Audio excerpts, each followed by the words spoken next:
Praise the Lord. യെശയ്യാവിൻ്റെ പുസ്തകം 18-ാം അധ്യായം അതിൻ്റെ 1 മുതൽ 7 വരെയുള്ളതായ വേദവാക്യങ്ങൾ.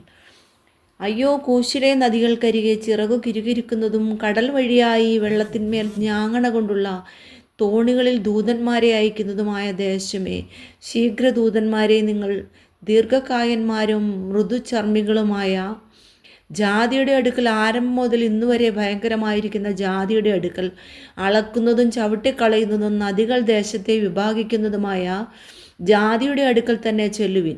ഭൂതലത്തിലെ സർവ്വനിവാസികളും ഭൂമിയിൽ പാർക്കുന്നവരുമായുള്ളവരെ, പർവ്വതത്തിന്മേൽ കൊടി ഉയർത്തുമ്പോൾ നിങ്ങൾ നോക്കുവീൻ, കാഹളമൂതുമ്പോൾ കേൾപ്പീൻ. യഹോവ എന്നോട് ഇപ്രകാരം അരുളി ചെയ്യുന്നു: വെയിൽ തെളിഞ്ഞു മൂക്കുമ്പോൾ, കൊയ്ത്തുകാലത്ത് ഉഷ്ണത്തിൽ മേഘം മഞ്ഞു പൊഴിക്കുമ്പോൾ, ഞാൻ എൻ്റെ നിവാസത്തിൽ സ്വസ്ഥമായി നോക്കിക്കൊണ്ടിരിക്കും. കൊയ്ത്തിനു മുമ്പേ മൊട്ടിട്ട് കഴിഞ്ഞു, പൂ പൊഴിഞ്ഞു, മുന്തിരിങ്ങ പൂക്കുമ്പോൾ അവൻ അരിവാൾ കൊണ്ട് വള്ളി മുറിച്ച് ചില്ലി ചെത്തിക്കളയും.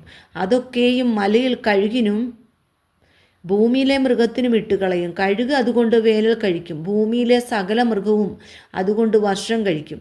ആ കാലത്ത് ദീർഘകായന്മാരും മൃദുചർമ്മികളുമായ ജാതി, ആരംഭം മുതൽ ഇന്നുവരെ ഭയങ്കരമായിരിക്കുന്ന ജാതി, അളക്കുന്നതും ചവിട്ടിക്കളയുന്നതും നദികൾ ദേശത്തെ വിഭാഗിക്കുന്നതുമായ ജാതി തന്നെ, സൈന്യങ്ങളുടെ യഹോവയുടെ നാമമുള്ള സ്ഥലമായ സിയോൻ പർവ്വതത്തിലേക്ക് സൈന്യങ്ങളുടെ യഹോവയ്ക്ക് തിരുമുൽ കാഴ്ച കൊണ്ടുവരും.